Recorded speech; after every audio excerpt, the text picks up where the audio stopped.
welcome everyone here to the Soul of the Skull this week. We do have a special guest here. I'll let him introduce himself here. Thanks for having me, guys. I don't know about the special part, but I'm James Herberg, and I guess I'll be tagging along with this cool little adventure you guys have kickstarted the last couple of months. So thanks for having me. Yeah, thanks for coming. Yeah. So today we will be going over all the Vikings draft picks, and we will be mentioning all the undrafted free agents the Vikings signed here.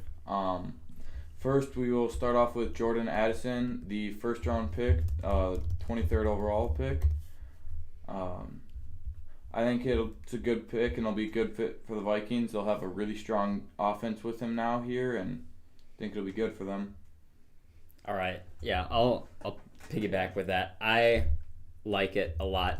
Going into the draft, for me, one of the biggest, if not biggest need they needed was another wide receiver. Because if you ask me, I don't think KJ Osborne's a true number 2. He excels as a 3, and that's why I think he's a 3. I'm happy they were able to get another very explosive playmaker in Jordan Addison. We'll talk more specifically about him. But on the surface, I'll say I like it. Their offense is insane on paper. We'll have to see, but I just think all the firepower is going to wreak havoc. Up to you guys, however you want to pronounce it. But that's what it's going to do to opposing defenses. I like Jordan Addison. Yeah, Jordan Addison's going to be a really nice pickup. It'll be nice to have someone that can take the top off of a defense so that Jefferson's not getting double or triple teamed every play. And he's a really good deep threat as well. I guess the only thing I would add with Jordan Addison is he screams Devonta Smith from the Eagles to me. And you guys know there that A.J. Brown is the the big star receiver, and we have that with Jefferson. So I really see an explosive season coming up. I expect a lot out of him early. I think his route tree is developed, and he can run all the routes. One thing we know about Kevin O'Connell is he'll put guys in different positions, and those wide receivers got to play inside and outside. So as soon as this kid picks up the playbook, he'll play, and I think he can be a big impact guy for us. All right. With that being said, I'll talk a little specifically about on NFL.com. They do all the draft profiles and whatnot. We'll look a little bit into the strengths and weaknesses and delve into the specific player. So some of the strengths of him is he's very explosive. He's a smaller guy, which I'm sure we'll get into in a little bit, which could be concerning, but he's really good at getting separation, and that's what makes him special. Also, it says here he's got punt return experience. Now, if it were me, I don't know if I would throw him out there punt returning. He is a rookie also, but maybe you don't want one of your star players. He's not necessarily a star at this point, but you know what I'm saying. You don't necessarily want them at bigger risk of getting injured on a punt return. I like here, can be slippery as a runner after the catch. Now, that's my kind of stuff right there. Smart use of footwork, defeats coverage, leverage. Yeah. He's got a lot of athleticism. That is awesome. Like we talked about, his size can be a bit problematic, potentially. In fact, he's 5'11", 173 as is listed here. He can gain size, but we'll just have to see about that. So I think the biggest danger people have is the size. He's a smaller guy. But Justin Jefferson's also not a super big guy either, and he's still absolutely elite. So I think sometimes what's small is what can make him explosive. He's better at cutting, but that's just me. He may not be, I don't know how good he is at blocking for the run game or anything. That size could come into a factor there, but I think his speed and athleticism, agility, will make up for that.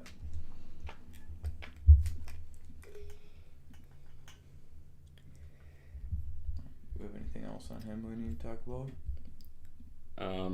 I guess not me, but if I had to ask you guys right now, would you guys have been comfortable with throwing KJ Osborne out as the number 2 and Jalen Nailor as the number 3? Would you guys have been comfortable with that trio? Yeah, I'll just leave it at that. So I think it would have still been a decent trio. I don't know how good. What was the other receiver? Jalen Nailor. I don't know how good he is, but I know Justin Jefferson then would probably be double teamed each time. And I think that would have eliminated a lot of the stuff the Vikings have in their passing game. So I do think having another good wide receiver will take some of that double team off of Jefferson and our passing game will be a lot more wide open now. Yeah, I think they tried maybe using KJ as a number 2 last season. You might not have really seen it, but I think the Kwesi regime and Kevin O'Connell kind of noticed that Adam Thielen isn't necessarily Adam Thielen anymore.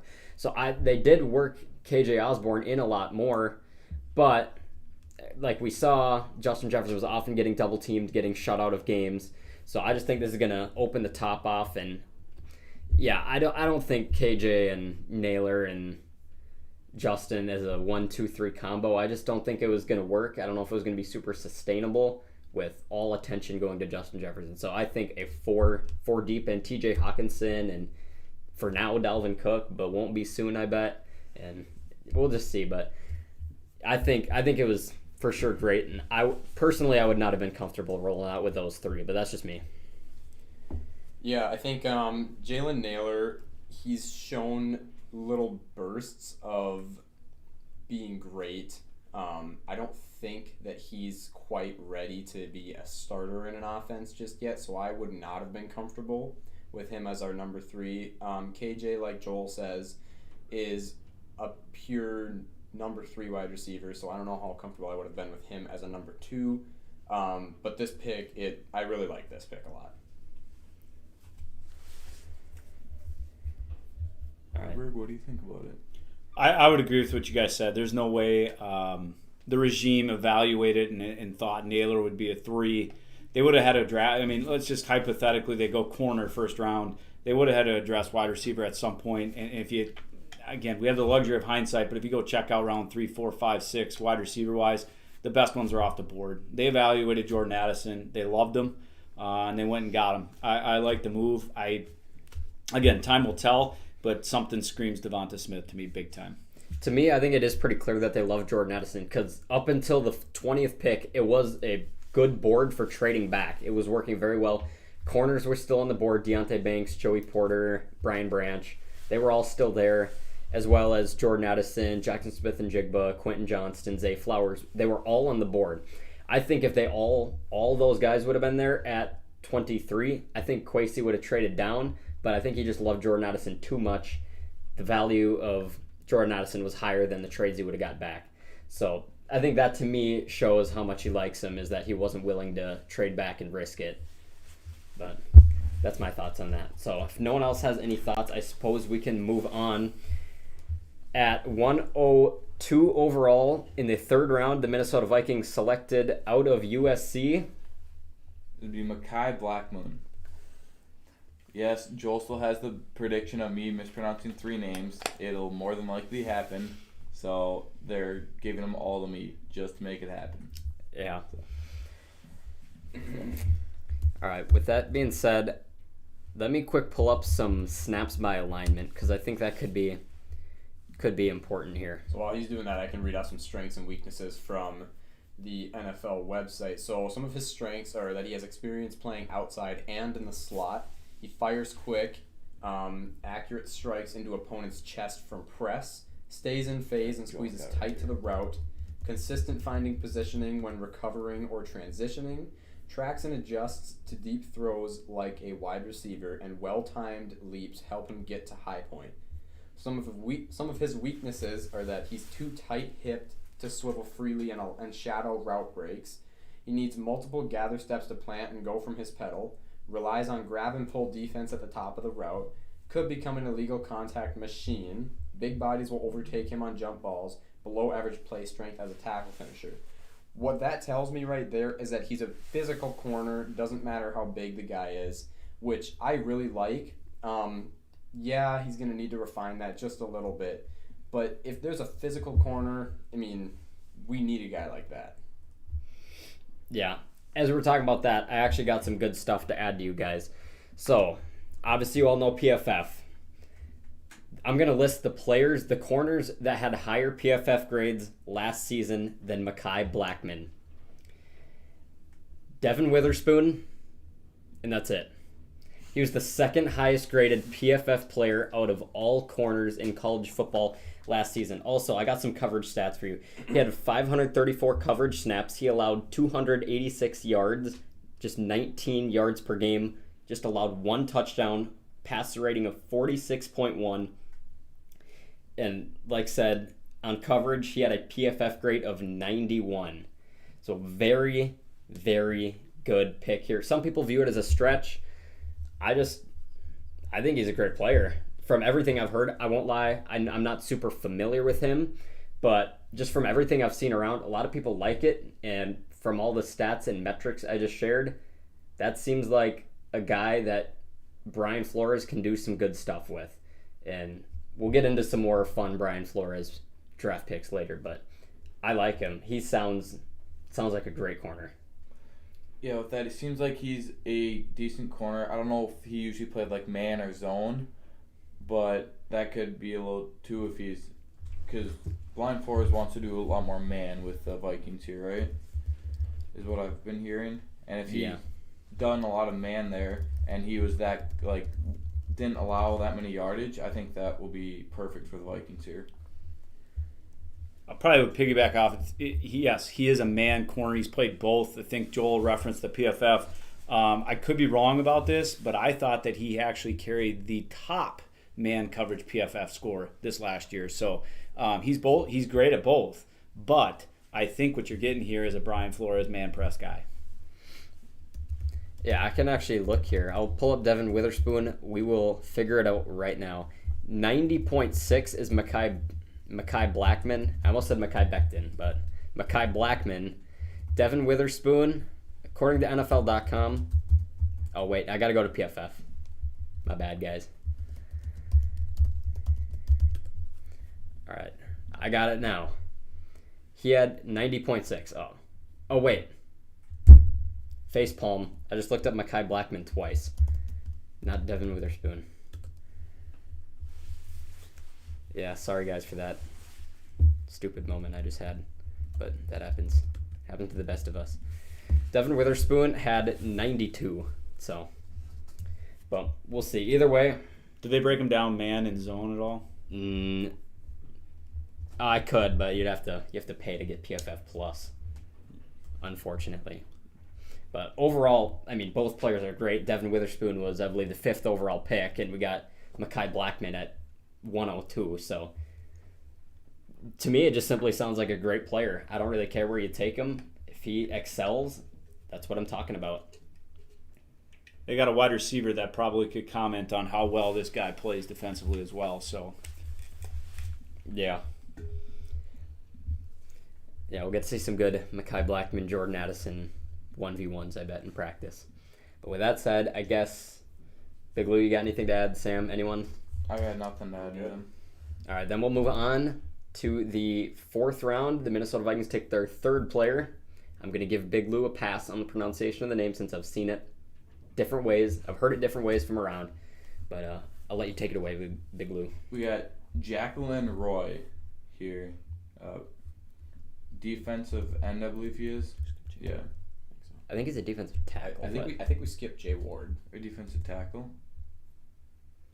Yeah, Jay Ward was first. Jay Ward's. Oh, you got an order here.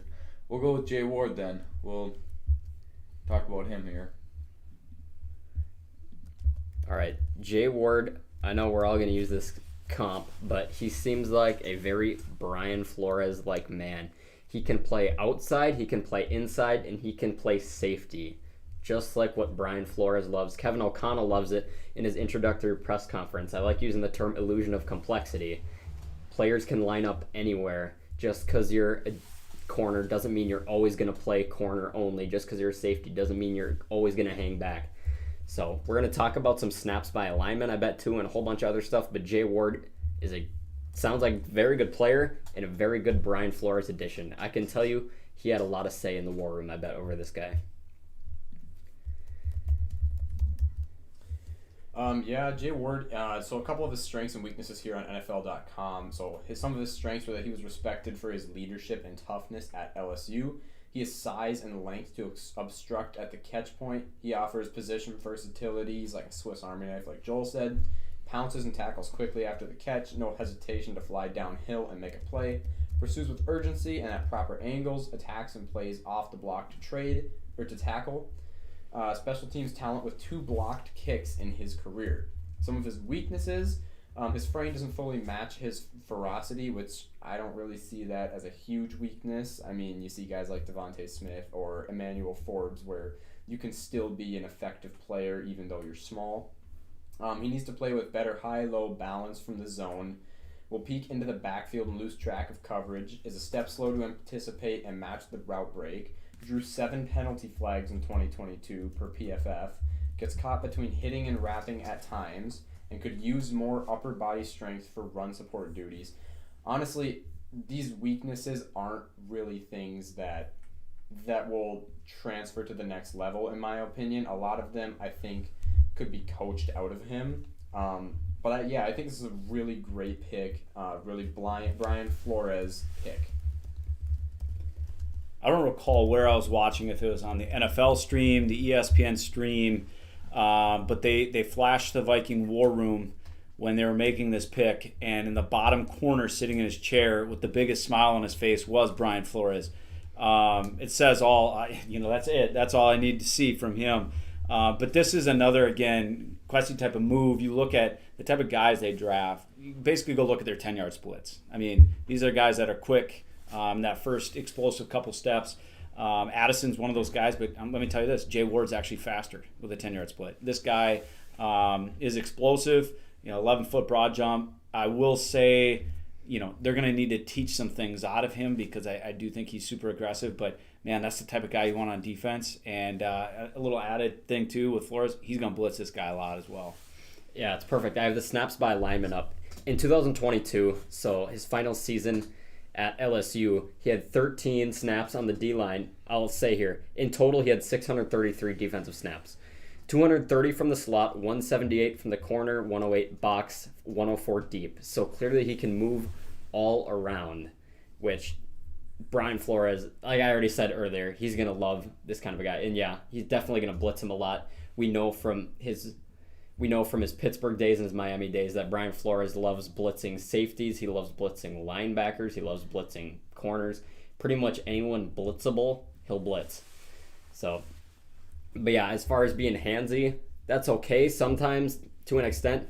I think they're looking for ferocious guys because we saw last year that in the Donatel scheme, it was a lot more laid back. Players would play back. So I think they're looking kind of to go the opposite as much as possible. Try and get as feisty as possible. And this guy looks feisty. Yeah, I agree with that. If you're like just the aggressiveness, if you're more likely to like jump balls and stuff, and I believe the aggressiveness of these guys will fit perfect with the Vikings, and it'll be something that we needed and didn't have last year. Mm-hmm. So yeah, maybe he can also be, I don't know if he would right away rookie year, but maybe he could be their starting slot because right now on the roster they don't really have a starting slot player since they had Chandon Sullivan just signed, I believe, with Pittsburgh, and they weren't going to bring him back anyways because he had a pretty poor year last season. So maybe he could be their starting slot corner this year. That'd be, I think Brian Flores, he'd do that. But yeah, with that said, Big Lou will continue leading us. Yeah, we'll go to Jacqueline Roy here that we mentioned before. He was the pick after Jay Ward here. So with Roy, the Vikings get another LSU player. He's a defensive tackle. He ranked 16th in athleticism among defensive tackles with a score of 56, which I know doesn't sound great. But an overview by Lance Zierlein, NFL analyst, says the more you watch, the more you like the way Roy plays his game. He's got relentless effort. His first step and his hands are quick, gains instant arm extension with a powerful punch, and keeps eyes peeled into the backfield for a football. Some of his weaknesses are that he has below average lower body bend, can't consistently anchor as deeply as teams might like, and just one season as a starter at LSU, I don't really think that's going to be a problem, but possibly his below average lower body bend could be injury prone eventually. But yeah, I really like this guy. I think he'll be a good replacement for Dalvin Tomlinson. Yeah, I was just going to say I think he is the replacement for Dalvin Tomlinson. In fact, he had 283 snaps last season in the A gap and 366 over the B gap. So more than likely he will be the replacement because there's not really anywhere. And perfect. Yeah. On NFL.com, his NFL comp is Dalvin Tomlinson. Yeah, I was looking at there right now. Delvin Thomas was his NFL comp here, which will be perfect. You got a replacement for that guy. Mm-hmm. So yeah, they can have him, or maybe he'll even enter a rotation too with Harrison Phillips on the inside. But we'll just have to see how that all plays out. But yeah, he sounds like 1-year starter, but that doesn't matter. If he played well, he played well. So yeah, he had 2 sacks and 20 hurries with 5 hits as well in his 2022 season. So this guy was super highly recruited out of high school, a top 50 recruit. Played behind some really, really good defensive linemen at LSU. So, the fact that he's only played 1 year, yeah, I think if he would have came back to school and worked on some things, you're talking about a day 1, day 2 guy for sure, without question. Goes early, that's fine. The Vikings get the benefit of that now. They can pick up a guy, and hopefully they can take some of that up and down inconsistency out of him and make him a big-time contributor for us. But honestly, I'm super thrilled with him in the 5th round. Mm-hmm. Well, with that said, I think we can continue to move on. He probably won't be the replacement for Kirk Cousins, but the Minnesota Vikings have selected a quarterback. Jaron Hall here, we selected. He was the quarterback at BYU. Last season, he had a PFF grade of 86.3. And in fact, I'll pull him up. I have a screenshot of some other things about him here. He scored in the 93rd percentile in the S2 cognitive test, which ranks 3rd among quarterbacks over the past 2 drafts. Also, he had 51 touchdown passes over his past 2 seasons, threw 11 interceptions over those 2 seasons, and had 655 rushing yards over those 2 seasons. So, take what you want, but I like him. He's mentally smart, which I like. He might not ever become a starting quarterback. He may never become a starting quarterback, but I would view him as he could be a high-end backup. If right now, I know they have Nick Mullins right now, and Jaron Hall's about to be a rookie, but let's say next year Nick Mullins won't be back, and he probably won't be anyways. If Kirk Cousins, if he's back in 2024, whoever starting quarterback is, if they get hurt for a game or 2, I would be comfortable throwing him out there to lead the team. Not for the whole season, but if they just needed 1 or 2 games due to injury or COVID because it's Kirk Cousins, then I would be comfortable throwing him out there to cover. Looking at his NFL comparison here, it's Gardner Minshew here. Minshew. Yeah. He is a smaller quarterback here, and he's a little smaller.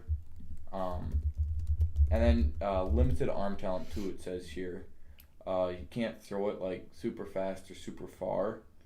But what you said before, he's really smart in there and ranked really there, so his intelligence kind of makes up for that. But I was actually looking at a couple highlights just last night of him. He can throw a deep ball pretty well. He doesn't have the biggest arm like we talked about, but he did seem pretty accurate when he throws it deep. So, got to give him credit for that. So I'll add on to what Big Lou was saying about him not having a bunch of arm talent. This last year, he averaged 8.4 yards per pass, or yards per completion, I should say. He threw 66%. His longest pass was 68 yards. Obviously, he's a dual threat quarterback. This last year, he had 86 rushes for 348 yards and 3 touchdowns. He has 9 touchdowns over the past 3 years. Honestly, and he hasn't been sacked a whole lot either. He's only been sacked 12 times in 12 games in the last year. So, obviously, good offensive line. Probably good in the pocket as well. He had 3,100 passing yards. So, yeah, I think this is a really good pick right here. Yeah, with them being sacked only 12 times, you look at the Vikings O-line, the Vikings quarterbacks tend to get hit a bit more. So could that be problematic for him if he does indeed play for us? But well, I think that he's got the tools to be evasive in the pocket, and I think that's why he's only been sacked 12 times in 12 games. Which would be good considering our O-line. We also should look here. His passer rating in 2021, so last season, 107.1. This season, 112.7. So take what you want from that, but he seems pretty good. Again, I view him as a pretty high-level backup, or at least that's what he could be if he pans out to me. I'm going to take this one a completely different direction. I think quarterback is one of those that so many people get wrong because they all sit there and they get so excited to look at, what these guys can do, the throws they can make, the throws they can't make, all of this. And it all matters, but the reality is all these guys have incredible arm talent. To me, it comes down to something completely different, and that's being able to analyze what is this guy like as a teammate. And this guy, again, I don't know what he's going to be. I'm not saying that he's going to be a starter in the NFL, but I do know that this guy is a quality individual, off the charts character. He's going to demand a huddle. His teammates are going to respect him. All those things matter. Just a couple other things about this guy. He's old because before enrolling at BYU, he did a 2-year mission trip. Okay, and then when he's an athlete. His dad was a running back at BYU. His mom was a track athlete at BYU. This guy is an athlete. I just think he brings a huge upside to the table. It's worth the dart they threw at the board. Again, he could end up being nothing, but he's a 5th-round pick, and he's definitely worth it for the traits that I talked about, all unrelated potentially to his arm and things like that. I think he's got leadership that might be off the charts. You talking about him interacting with teammates is actually perfect because I don't have the quote word for word, but Kwesi was asked about him after the draft in his press conference, and he said when looking at Jaren Hall, he went on YouTube and found videos of him just interacting with people, teammates, all these people just to see how he was. And obviously as a GM, you look at that when they come in to meet at top 30 visits and all the other visits, combine, whatnot. You look at how do they interact with different staff members, with your high-up staff members, with scouts, with everyone that's there. So clearly Kwesi really liked how he treats everyone, how he's a leader. He said he'd be very comfortable leading his team or leading anything for that matter. So, yeah, I really like him a lot. He's one of my. I think he's a sleeper pick, to be honest. You guys have anything else to add to Jaren Hall there? No, I do not. All right. Next, we got Dwayne McBride. I hope I pronounced that right. You did. You're good so far, Big Lou. Oh. All right, so don't blow it now. No, you better not. So Dwayne McBride, I'm pulling up some stuff about him right now, but I believe he led all of college football, or at least Division I, in rushing last season. He had, I believe, 1,700 rushing yards. He had, I don't recall the number of touchdowns, but he had like 150 yards per game or 160, something like that. So he can run. But with that said, that's the one thing. Obviously, there's like 4 different directions they're going to branch out with that. So we'll just start by saying they gave the ball to him a lot. That was the one worry I had with Mo Ibrahim coming from the Gophers, is that they used him a lot. And to me, running back, you fall off. The age cliff is very quick with running backs, and that's where I think Dalvin Cook is hitting right now, which is why I think they're going to sell Dalvin Cook post June 1st. But I think that I forgot where I was going with that. What was I saying? Shelf life. Yeah. Oh, yeah, I was talking about how they use him so much. That could be a worry. But, again, they're not looking for him to be their running back one right away. But after the draft, Kwesi was asked about Dwayne McBride, and he said he had a starter grade on him, and they drafted him in the 7th round. To me, that speaks more on the half of Dalvin Cook is probably going to be sold coming up soon. But, yeah, I like him a lot. He's great late-round steal. I've seen all around people are saying he could be a late-round steal. He's probably never going to become a running back 1 ever, but they don't need him to be a running back 1 because they already have Alexander Madison anyways. Looking at some of his strengths here, he looks comfortable running behind every blocking scheme, which will be good for him. And then he has above average vision to find where, like the hole or run, find where the run is offering him. So that'd be nice to have someone that's smart enough to make those quick decisions there to find those gaps through the defense and everything. Weaknesses, burst between the tackles is just average. Can be a little inconsistent, allowing blocks to develop. And fumble woes will make him a target for defenses looking to punch the ball out. So that'd be one thing too. Hopefully he can hold on to the ball here as a Viking. So I think Dwayne McBride is actually an excellent pick over the past 3 years at UAB, he had 3,500 yards, and this last year he averaged over 7 yards per carry. He had an overall PFF grade of 94.1. However, he's not a big receiving target. In the past 2 years, his only years where he had targets, he had 10 targets, 5 receptions, and 29 yards in 2 years. So, I mean, he's obviously not a receiving threat, which not that we need a running back that's a receiving threat. That is a weak point with him, though. And like Joel said, his overuse is also going to be a question with him. But honestly, I think that this is a great pickup at 222. He's averaging over 7 yards a carry, which is insane. I mean, 2 carries and we got a first down with this guy if he maintains that average in the NFL. But yeah, I think this is a great pick. For me, this signals something far, far more important, and that is that Kwesi gets it. I'm not a fan personally of putting money and draft capital into the running back position. You go look at some of the best teams in the NFL, whether it's the Chiefs that won the Super Bowl last year, getting a 7th rounder themselves with Isaiah Pacheco. And then now look at the Eagles. I think they're only about 2.5% of their total cap expenditures tied up at the running back position. Dalvin Cook was not signed under Kwesi's regime. Here, he has a chance to make it right. I think Dalvin Cook will not be a part of the Vikings at some point, whether trade or outright release. He gets it. And again, to all of you that said, well, what about his draft last year? Remember that three of their 4 top picks that they made last year, they were hurt. So give that class a little bit more time. But I think for me, this signal is more important than anything. They understand how to construct a full and complete roster, and that their priorities will pan out as the years progress. Mm-hmm. Yeah, looking at Dwayne McBride here. In 2020, he had 47 rushing attempts, 204 in 21, and 233 last year. And his yards per carry was 9.3, 6.7, and 7.3. So clearly he's elusive. Pretty much everything we've talked about. And on NFL.com, his draft projection is round 4, and they got him in the 7th at 222. Now, I don't know this for sure, because I have obviously no intel whatsoever. I'm just a fan here. But I have a feeling that maybe they have a Dalvin Cook trade mapped out and they're just waiting till post-June 1st to be able to do it.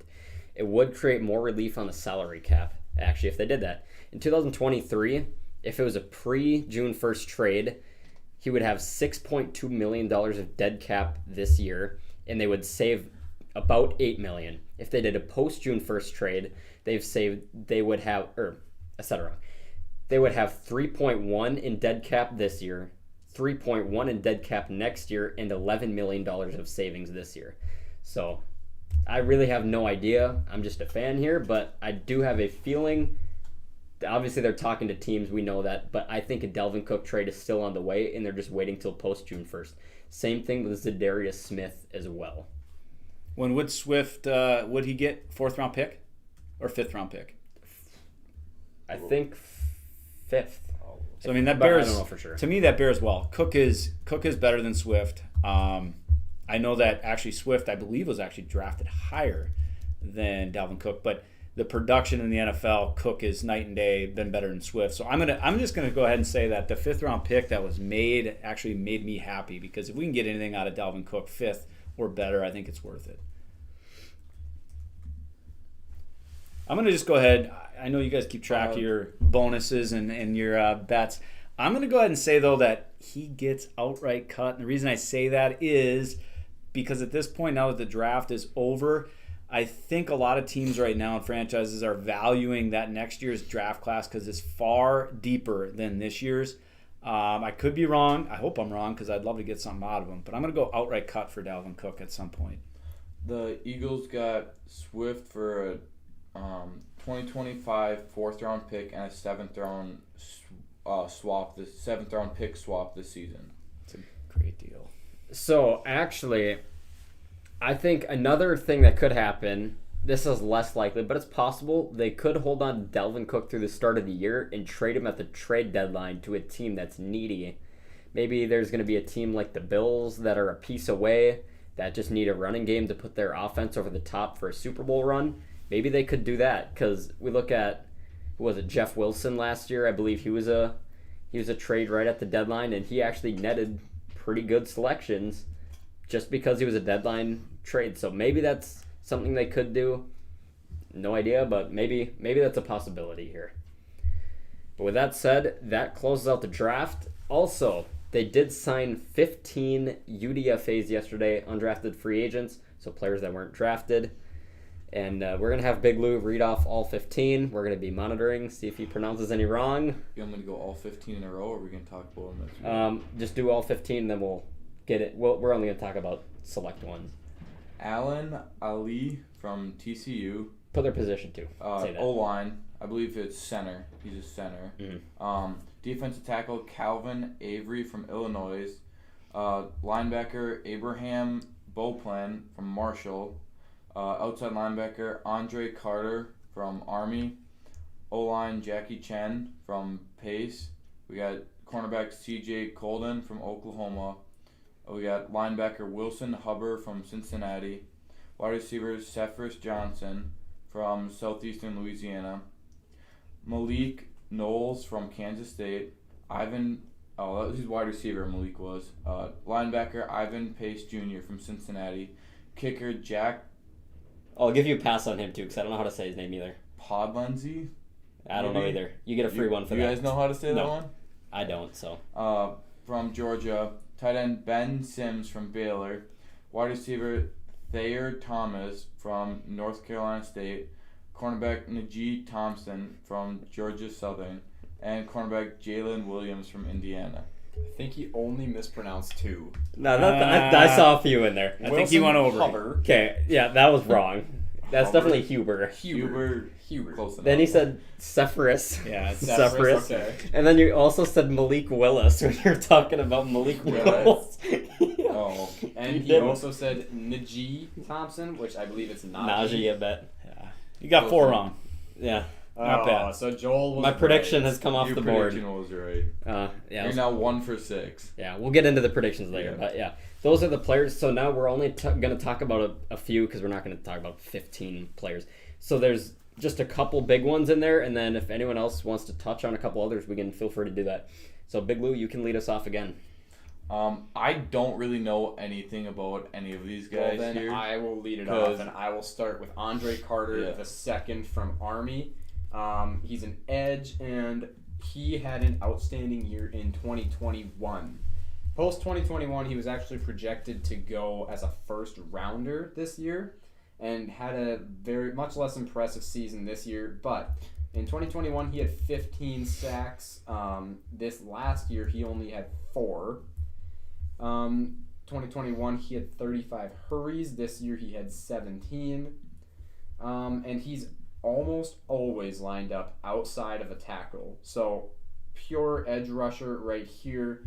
But I think that it's a really nice pickup that we got him as an undrafted free agent. Mm-hmm. His draft projection was actually rounds 5 or 6. So, yeah, I saw him all the time in different mock drafts. So, great value they were able to get out of him here. Yeah, he had a 77.3 PFF grade last season, which PFF doesn't tell the whole truth here. But yeah, like I said, he had 15 sacks in 2021, and I believe he only had 3.5 last year, but that's kind of Quasey-like is betting on potential. Because that's, I feel like, what they did with Marcus Davenport. I don't recall exactly how many, but I remember in 2021, he had a fair number of sacks, or one of the seasons of his rookie deal, he played very well, but since then, he hasn't quite reached his potential. I believe it was a first-round pick, Marcus Davenport. So he really likes doing that, betting on players low and trying to get them up to high, to their peak potential. This feels like it could be that, but it also just feels like it could be just simply great value that we got here. Yeah, with some of the strength and weakness I'm looking here, might need a redshirt a year to hit weights and get bigger, and then the scouting director for the AFC team, sources tell us, says you won't even recognize him in 3 years with how much his body will change when he's on an NFL team. He's going to be a lot thicker and stronger than what you see on tape right now. So I believe he will have time to develop and could be a really good pickup for the Vikings. I hope so too. The Army deferred him, which is huge, so he can chase his NFL career. And so I think he's going to have a little extra chip on his shoulder. He didn't get drafted, and he has got a lot to prove. But he's 6'6". He's a very long athlete. I like it. I don't think you can complain about signing any undrafted free agent, though. Mm-hmm. Yeah, some people can look at undrafted free agents and say, well, they don't really do anything. They're just kind of there to fill out your roster. Well, C.J. Ham, Adam Thielen, Marcus Sherrills, they were all UDFAs, and look what they turned out to be. So it is still a long shot for some of these guys, but you never know. And some of these guys are bigger names than others, like Andre Carter, and we're about to talk about Ivan Pace next. So with that being said, we're going to talk about Ivan Pace right now. I'll let someone else take the lead if they have any information about him, because I'm still working on pulling it up. Blitz. I love this pick. If you would have just told me without me following the draft that the Vikings would have got him, I would have guaranteed you that they drafted him, and I would have assumed, again, 5th, 6th, 7th round pick. The fact that they can just sign him here is huge. He's undersized. His testing results aren't, overly impressive when you look at like RAS and stuff like that. But I think you get a football player, and I just loved his reaction. I think it was an Instagram post last night that he made. Too many people passing on me. Again, this guy, tough guy to bet against, but again, I love the scheme fit in Flores for him. Just like we talked about with Andre Carter, he had a draft projection of the 5th round. So very good value here. Also, he had a 93.2 PFF grade last season. So seems like he can move around a lot. Maybe, I don't know if it's too early to say this, but maybe during the year he can become a starting linebacker on this team, inside linebacker, because they're kind of weak in that position. We'll look into the roster in a little bit. But they have Jordan Hicks, and you can say what you want about Jordan Hicks, and then Brian Asamoah. And other than that, they don't really have any depth other than those two guys. And I think Ivan Pace could be one of them. They've been betting on Troy Dye he's been a special teamer now since 2020 when he was drafted. We'll just have to see. Since they're so weak in that position, unless they add guys, I think he has a legit chance to make a difference on this team this season. I'm looking at on NFL.com here. One of the strengths they have listed here is he possesses the heart of a special teams lion, which if you got a guy that has like the heart to play and everything, I think that'll be a real beneficial pickup from the Vikings. Yeah, everybody's got to start somewhere. Adam Thielen was a special teamer, and I think look at what happened to him. This guy may be start on special teams and work his way up from there. That'd be my guess for him. And let's be honest, even if he's just a depth guy, this is a great guy to have as a depth guy. Mm-hmm. So, with that being said, the next thing we are going to do... Well, actually, no. There were a couple others.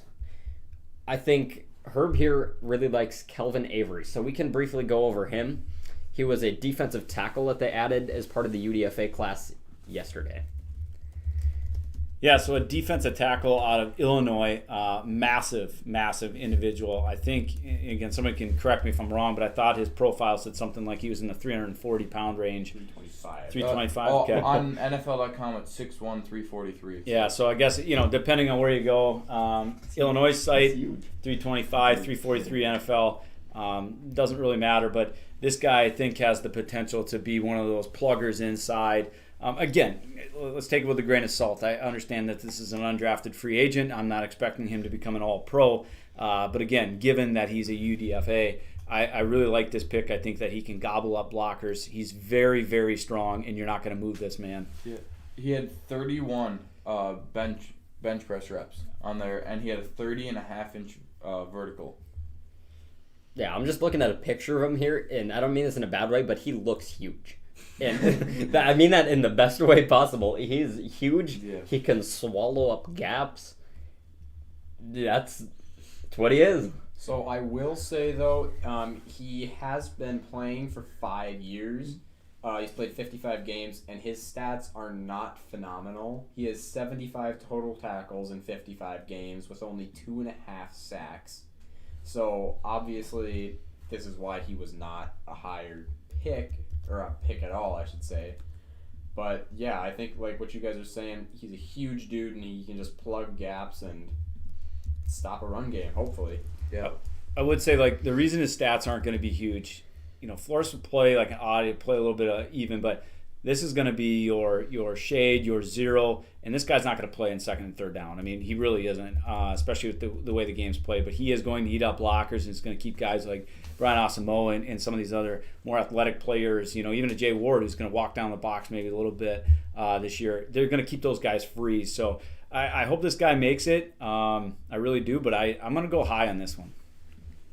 Yeah, one other weakness I'm seeing here is he's limited initial quickness, which, I mean, depends on how quickness is defined here. If it's like quickness off the ball or just like quickness in general. If it's quickness off the ball, that might be a little, I don't know, just not as great for him because you got to have someone that's quick off the ball. But if it's like quickness and speed, you don't really need that if you're just trying to plug up the gaps and stop the run game and get through there. So.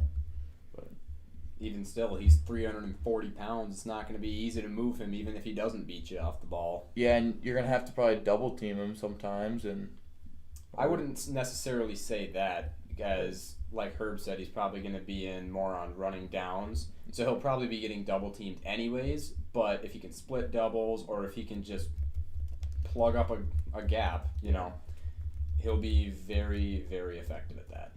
Yeah. All right, with that being said, I was going to try and point it a little bit. It's hard. I can't really find snaps by alignment for this guy, but I heard some interesting things. Cephas Johnson. He was a quarterback in college, which made me think Taysom Hill, ?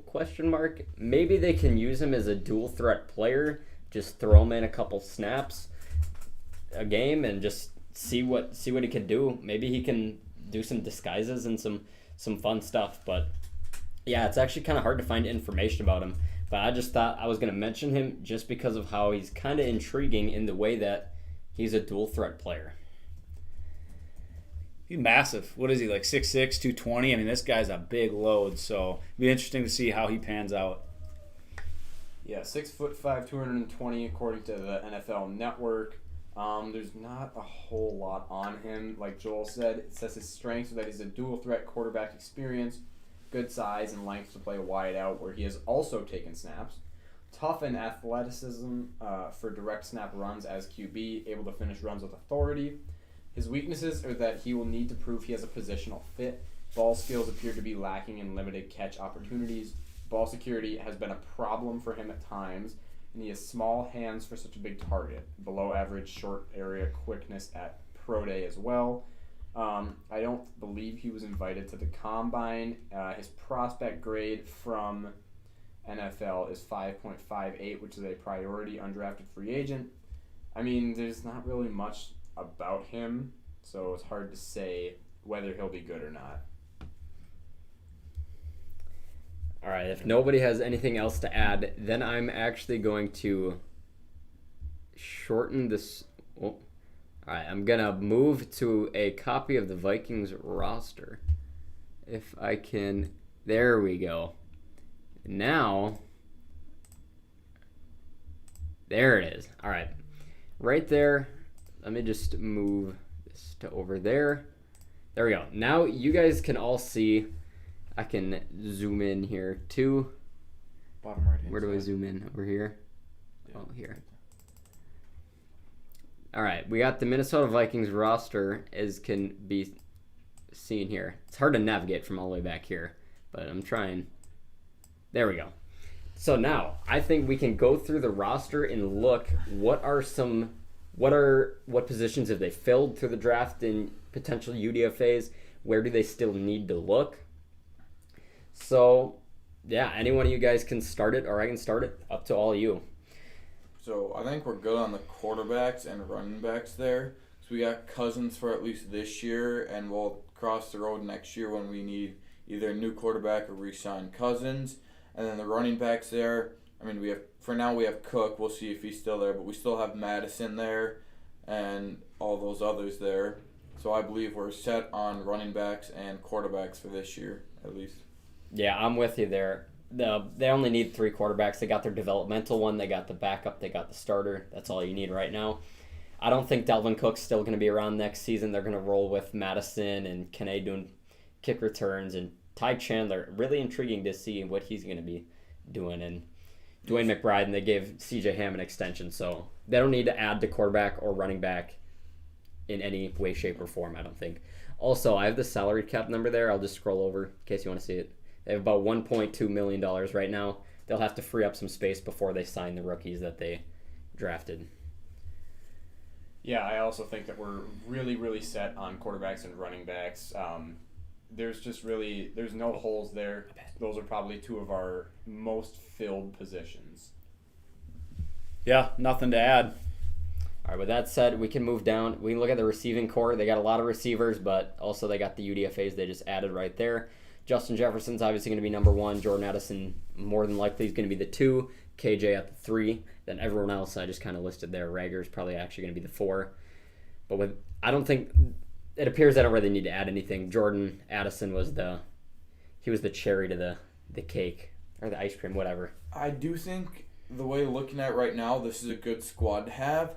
I just hope that we don't get any injuries to either Jefferson, Addison, or Osborne, because then we may be in a little bit of trouble there. Osborne not so much, but if like Jefferson or Addison gets injured, we may be in a bit of trouble with our receiving core here. But if we have it like this, I think we're going to be set for the season. I think if there was an injury, I think Jalen Naylor could step up, but not if it was a long-term injury. Also, I think they'd use TJ Hawkinson more than they'd find more ways to scheme him up too. I agree with that. So I don't think it's the end of the world if Justin Jefferson was injured, that would definitely be very alarming. But if it was like KJ, I think there are ways that they can work around it by spreading the ball out more. Well, yeah, if Osborne was hurt, it wouldn't be the end of the world. But if Jefferson or Addison was hurt, it'd be more big of a deal. But yeah.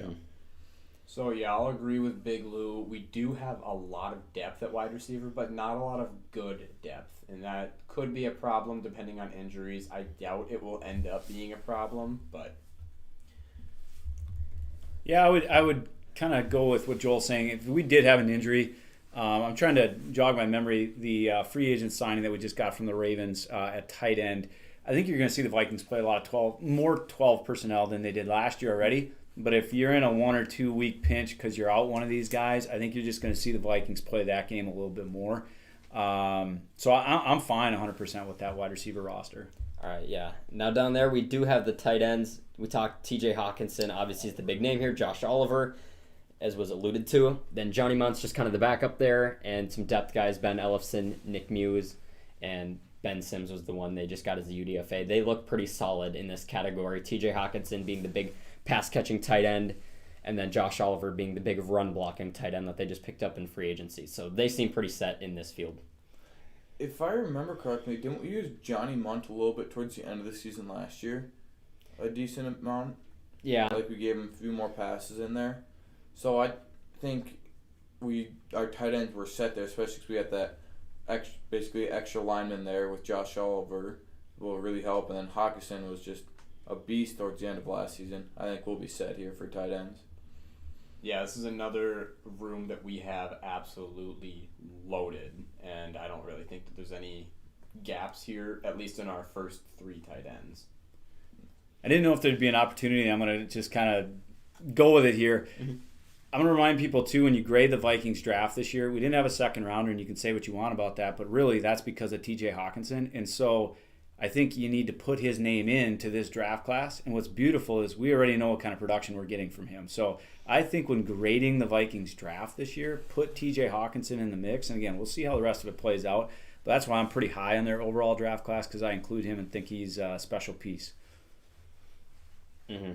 So now with that said, we got the offensive line down here. I kind of graded him here by tackle, guard, center. Otherwise, sometimes these guys move around. They're just interior offensive linemen. At tackle, I would say they're pretty set. Christian Deversaw is going to be their long-term left tackle. Brian O'Neill, very good right tackle. And then Blake Brandle's been the swing tackle for the past couple of years now. And then they got some depth guys down there. Ezra Cleveland, say what you want. But again, he is in his last year of his rookie deal. So if they don't extend him, they're going to have to draft someone or look somewhere. He also hasn't been super outstanding. Ed Ingram did not have a good year by any way, shape, or form last season. And if we look at center, they just re-signed Garrett Bradbury, so we know that he's going to be their starting center for the next couple of years now. So their tackle, to me, looks great. They're in a good position there. But as far as interior offensive line, it's a bit dangerous, both when we look at this year and when we look at the future. Was it Ed Ingram that was ranked like very low among guards? I think he was the worst NFL? guard pretty much in the entire NFL. Yeah, a lot of people will say, oh, why didn't we draft an offensive lineman in this draft? Well, we needed other pieces more than we need an offensive lineman at this point. We will need to fill that gap eventually, yeah, but we can do that through trades. We can do that with the undrafted free agents possibly. So we got a problem at guard. Just because Ezra Cleveland, again, I doubt that he's going to be an extension piece. So, again, you got 1 year with him yet. Ed Ingram, maybe he takes a big leap, but he's going to need someone that's pushing him. And so I would have brought somebody in that could kind of, hopefully provide that in the room right now. I don't think Chris Reed's doing that. I don't think that's really what he's there for other than just depth piece at this point. So, I'm disappointed. I think the Vikings are going to need to do something before the season starts here at guard. Mm-hmm. To anyone watching, I don't know if you care, but I did spell Jackie Chen's name wrong. I'll fix it later. But at the interior defensive line, they got Harrison Phillips. We know they lost Delvin Tomlinson. Tonga time. I like Tonga time. Then we got Ross Blacklock. They traded for him before last season, I believe, from the Texans, if I remember correctly. Then we got Roy the rookie, a couple other, and then some other just depth guys down there. This is one spot where it'd be great to add another guy. Harrison Phillips, we've seen, is a very good player, but with them losing Delvin Tomlinson, I still think they need some work here. Kairos Tonga's had some good play, but I don't know if he's an 3-down player. So this is a position where I think another body would be great to add. Yeah, I agree with Joel there. Just have another piece of that puzzle there, and we'd be sitting good on that D-line. I have nothing to say about the D-line. I mean, you guys pretty much touched on it. It's pretty horrendous, has been, but we got to fix it.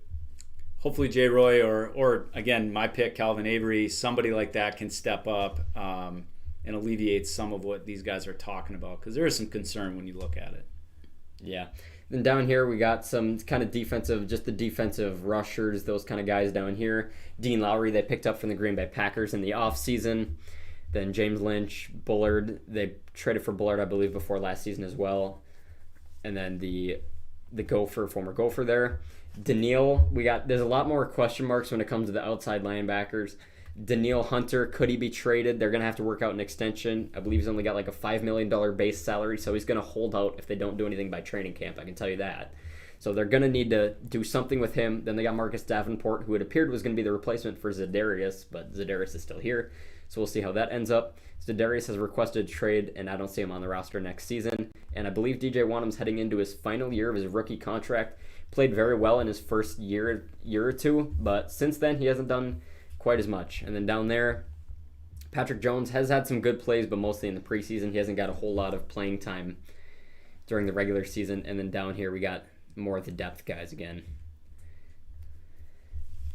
I'll be honest with you. I hope they keep the top three. I really do. I think, you're going to have to do something with Daniil Hunter. Marcus Davenport's on a prove-it contract, which I think could be a benefit to the team. But he also has some injury concerns, so that's why I'd like to keep that third rusher. And again, I really would hate to see the Vikings trade Daniil Hunter away and not see what he could reach as far as his potential again under a guy like Brian Flores in his scheme. So I'm going to go with the contrarian view. They keep Za'Darius Smith. That's what I'd like to see.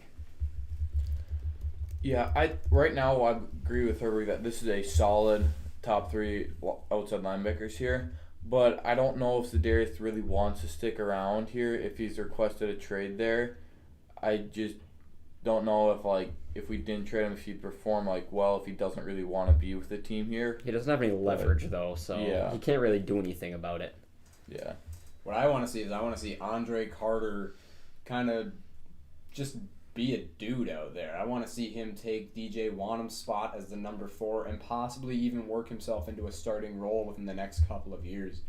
Andre Carter I think he's a really good player. He's obviously had a worse season this year than he did last year, but I think he still has potential to be a really good edge player.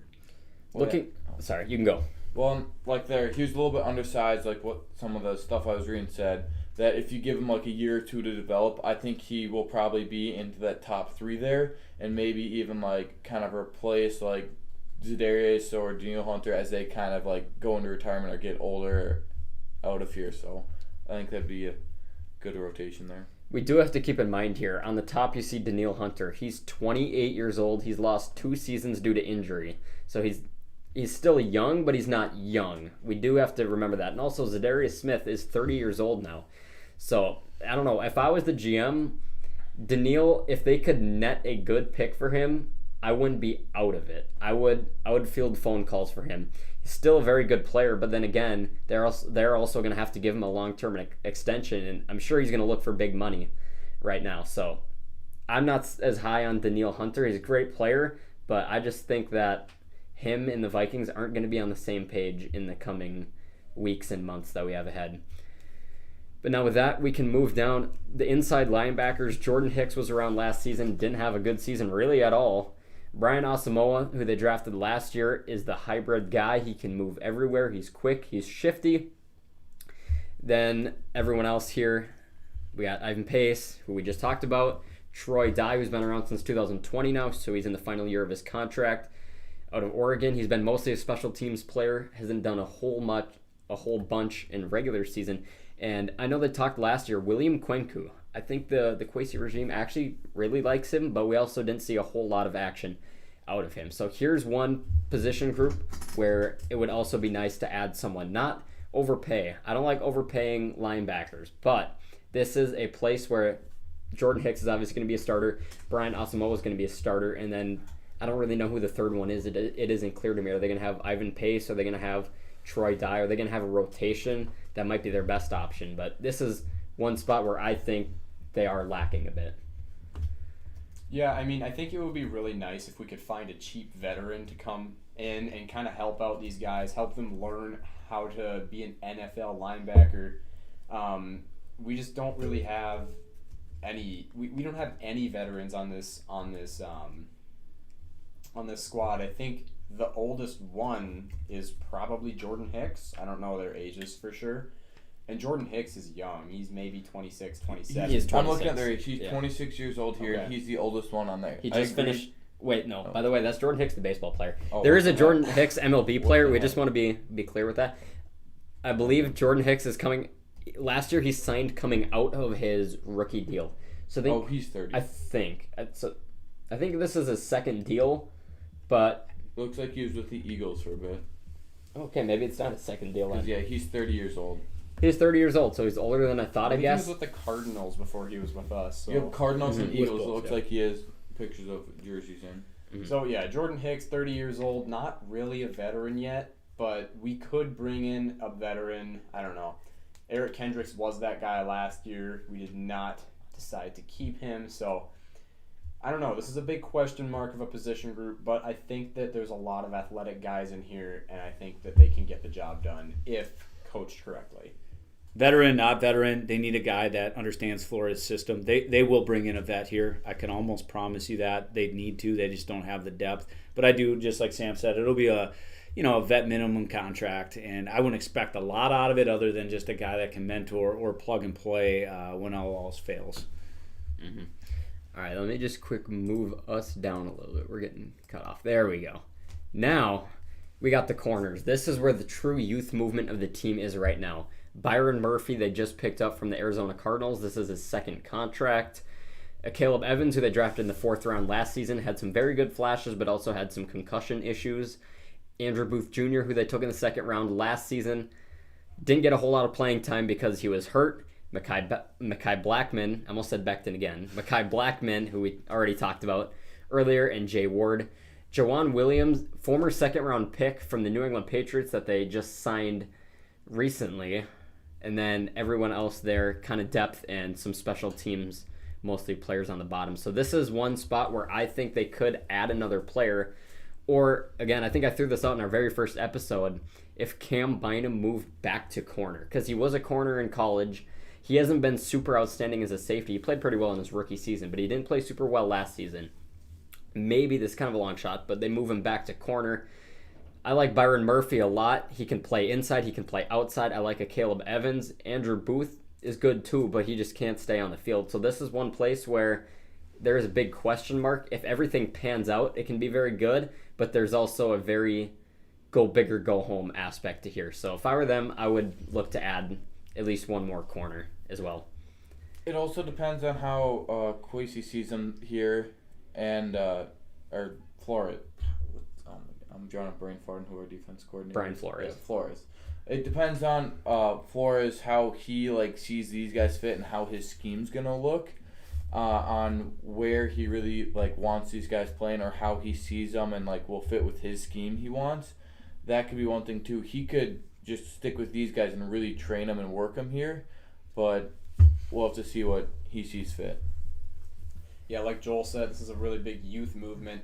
Again, like the linebackers, I'd like to see some kind of veteran or a player that knows the game better to come in and kind of help coach these guys up. I'm not 100% certain on this again, but I believe Byron Murphy is probably the oldest guy in this group. I'm going to look that up. I bet he is out of the starting. He's still starting young, players. But he's 25 probably. But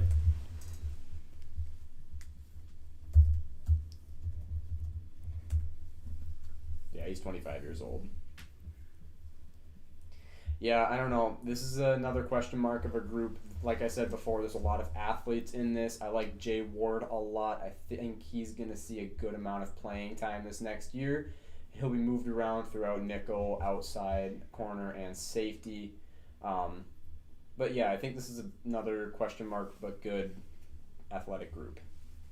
this group is better just simply because of the scheme that they're going to be playing. But there's big question marks. Evans, Booth, and Williams, who they just picked up, former Patriot, as Joel said, a second-round pick. All three of these guys have significant injury backgrounds, and that is a concern. I mean, Evans is one concussion away from not being in the league, and Booth has significant injuries that have, kept him out of college and his professional first season. So I also I can almost guarantee you that a vet under Flores' mentorship will be added to this group. I think now is kind of what Kwesi's regime is going through. They're going to look at what do we have, what didn't we get in the draft, and then also now the salary cap issue, who's going to get restructured, like a Brian O'Neill potentially could bring $10 million in savings. So it's possible to keep some guys, but then they're going to be able to go, okay, this is what we actually have allocated for a vet linebacker or a corner. So these moves are coming, but I would definitely add a vet in this group. Yeah, they can have Byron Murphy start on the outside or inside, but I think he'd more than likely probably more be outside, especially if they have Jay Ward on the inside. Then they can have a Caleb Evans on the outside too, but beyond those two guys, who's going to be the last one? Are they going to throw Booth out there? I mean, obviously they can, but he has had a history of injuries, which is concerning. And Blackman, who's also a rookie. But yeah, we'll just have to see what they do about that extra spot there. So with that said, that moves us into the safety position group. One of the, I would say, actually kind of their stronger ones, depending on how you look at it. Harrison Smith is the ageless vet that's still very good. Then we got Cam Bynum. He had a really good rookie season when he took over midway through. I believe it was Xavier Woods at the time. Then he took over and started playing. He was a 4th-round pick, I believe. Then Lewis Seen, who they drafted in the 1st round last season. I like Lewis Seen a lot. He's got a lot of good things. But one thing, this might not mean anything, but I am a little worried that he didn't get playing time before his injury last season. He was a 1st-round pick, but he wasn't able to step in right away. And I think he should be able to beat Cam Bynum. I don't necessarily want to say easily, but he should be able to beat out Cam Bynum. And Josh Metellus actually had a sleeper good season last year. He didn't see the field a whole lot, but when he was on the field, he made plays, special teams especially too. So this is a spot where I think safeties, they're actually pretty good in this spot. Yeah, I agree with Joel. There's not much to add here that I can see. So. Yeah, and I mean, these guys snag a lot of interceptions as well. Harrison Smith led the team in interceptions last year. I believe he had 6. So he's obviously a ball hawk. I would love to see Lewis Seen step in here instead of Cam Bynum, who did not have a very good season at all last year, one of the lowest graded safeties in the NFL. But yeah, I want to see more out of this group. They've shown that they've shown in college at least that they can do great things, and they've shown flashes of great things. but I just want to see that consistently. Group's fine for me, just because I do think Jay Ward he goes between both. I hope that Lewisine is the guy that we thought he was when we drafted him. Again, just a freak injury. And from everything I've seen, he's worked his tail off and is recovering and is beyond what they expected he'd be at this point. So, I mean, if he plays like a first rounder, it'll be pretty exciting because we need some athletic guys in the back half. Yeah, all right. With that, we are going to move to the final area. It's just kind of the special teams that we got here. Andrew DePaula, who they're rolling with from last year, he made the Pro Bowl, whether you knew it or not. The long snapper was in the Pro Bowl. Greg Joseph, I'm not the biggest Greg Joseph fan. I'm at least happy they brought in competition. I think they should have done that during the season, too. They should have at least brought in competition. Maybe not necessarily to have him take over for Greg Joseph, but at least to show Greg Joseph there's pressure and we're not just handing you this job. And then they got Ryan Wright, the absolute chunk of a punter. I love Ryan Wright. And so, yeah, they're not going to do anything here, so maybe they'll add a punting competition, but I don't even think they need to do that. Ryan Wright, to me, is proved he can be a starter. Yeah, I agree with Joel there. I mean, the one thing is Greg Joseph there. I mean, some of the missed extra points he's had and the missed field goals he's had, but I do believe the competition is good for him there, and I'm fine with this for this season. Not much to change here. Yeah, you guys kind of went over everything. Like Joel said, Jack Podlesny being brought in as some competition for Greg Joseph is a really good move by the Kwesi organization. Nothing. Yeah. All right. So with that being said, I believe we're going to move into our last thing. We're just going to look into the predictions that came off the board. We've been doing this show now for, 6 weeks? This is our 7th episode. 7th episode. We've made all these predictions, but we've never had anything come off the board because we were kind of in a dead period where there was nothing. But finally, things have come off the board. I had a bloodbath of a week. Sam had a very good week. Big Lou didn't have much because all of his seasons are way out. So let me zoom in here. Wait, what did I do? Wait, can I where's this? Oh, it's down here again. I got it. All right. So looking it over. Actually, I'm going to pull it up on my computer too. That might be easier for me to see. Yeah, I got it right here, Joel. Perfect. So, can you zoom into on your... So, we're going to go over what has come off... All right, there we go. Now we're going to look at what's come off the board, look at our records and whatnot. I said the Vikings will trade in the division twice in the draft, and they didn't even once. Thought they would, but they didn't. I believe the Bears and Packers and Lions, I think, did, though. So, I said the Vikings wouldn't make the 23rd overall pick. Felt confident with that one. I said the first 3 picks will all be quarterbacks. I said Za'Darius and Dalvin will not be on the roster by today, April 30th.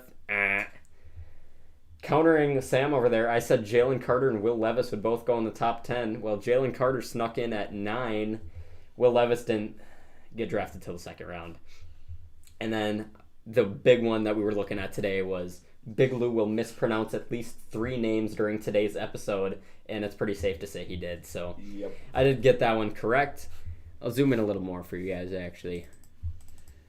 Now, there we go.